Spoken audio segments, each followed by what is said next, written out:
Hi friends, ఈరోజు అయితే మనం వాటర్ ఫాల్స్కి వెళ్తుంటే దారిలో గోదావరి నదిని చూడడానికి ఆగడం జరిగింది. సో మనకు గోదావరి అనేది తెలంగాణకు ప్రాణం లాంటిది. ఎందుకంటే దీనివల్లే మన తెలంగాణలో చాలా వరకు అంటే పండిన వరకైనా పంటలు ఈ నది వల్ల మనకు ఎక్కువ బెనిఫిట్స్.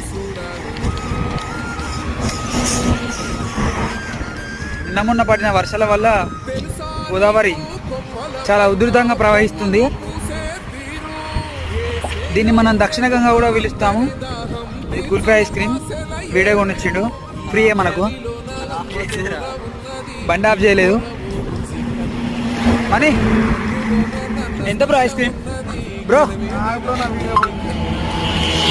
ఓకే ఫ్రెండ్స్, టైం అయిపోతుంది, మళ్ళీ మ్యూజిక్ పెట్టింగ్ రాదు. బాయ్.